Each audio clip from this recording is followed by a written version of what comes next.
Hello, this is Nat, and well, this is probably going to annoy somebody. Gamergate is a high-octane esport played primarily on Twitter by two teams of frenzied maniacs refusing to acknowledge any valid point the other team might make.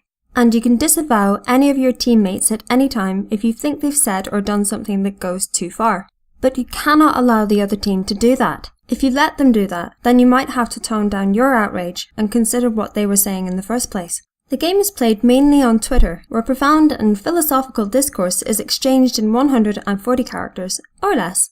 In the red corner, fighting for crazy far-fetched notions such as an ethically concerned and responsible journalistic community committed to full disclosure of their agenda and any relationships they have with their subjects, we have Gamergate. In the blue corner, fighting for mad ideas like maybe being able to work and participate in a traditionally white male-dominated industry and culture without being threatened or subjected to abuse, we have Gamergate's opposition. I don't know about you, but I'm in favour of both of these fundamental points. I want to see more diversity in my games, and not just for diversity's sake. If there have been women forced from the industry, if minority groups have been marginalised or subjected to unfair treatment, then we must ask, what can the industry do differently? Not blame the audience, and not just ignore it and hope it goes away. It must be addressed, and we have to talk. I want to explore strange new worlds, to seek out new life and new civilizations, to boldly go, okay, that's Star Trek, but it still works.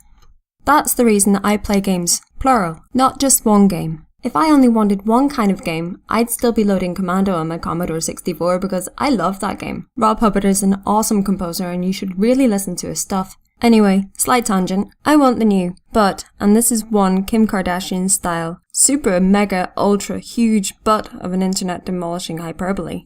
I want to know that I can trust the people talking about these games to be honest with me. I worry when the media are the ones shooting down any talk of corruption in the media. We should worry when everyone has the same front page news. When writers want words to go away, all is not well in the world. And that's not saying that every journalist is corrupt. Not even close. Most are excellent, and are working hard to bring us the news that we want on the passions that we share. But some journalists have let us down, and now we have to talk about it.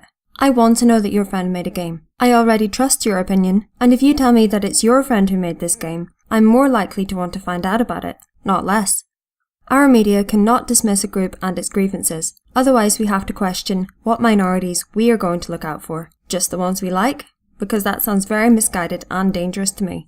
If you don't want extremists, then let's not make the people we disagree with into extremists. Games are an art form, and like any other, there's room for high art and low art. There's art for chin-stroking procrastination, and art where stompy robots with cannons for arms fight against super-powered laser zombies, the video game equivalent of the popcorn-chomping blockbuster. And while we might complain that it's not as diverse or as intelligent as the lower-end indie title, the industry follows the money. If we support it, it will grow.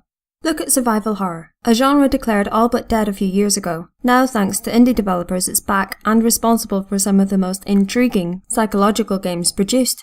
I believe we get the art we need, and the art we deserve. The indie developers produce the new ideas and risky thoughts, and the unusual adventures, stories we never thought we had to know. The major developers eventually utilize some of these ideas, and by utilise I mean polite speak for steal, and they give us the blow off some steam, laugh with friends, kablamo gunfest, or epic splendour of an enormous, rich, living world to explore. It's the difference between Chekhov and Chandler. Sometimes you need to explore the intricacies of the human condition, and other times, well, you need a man with a gun to enter the room. The time has come to start talking, not raising infuriated Twitter armies, not finger pointing, not point scoring, just talking. Let's make conversations, and talking isn't launching a polemic for your own audience. It's making an effort to understand that just because someone doesn't think what you think, that they are not actually crazy. It's putting in the effort to be wrong about something, to say that they were right about something, not grandstanding with put-downs and out-of-context quips. Your opposition are people too, and you cannot call them unreasonable if you have only ever called them crazy. Or any label. Can we just stop labelling other people for the purposes of making negative remarks about them? If you subscribe to a group, that doesn't grant you the authority to declare anyone else as the representative of any other imagined group. There is only one group, people. We are Dinoslippers USB. Please like, subscribe, comment, share, and talk.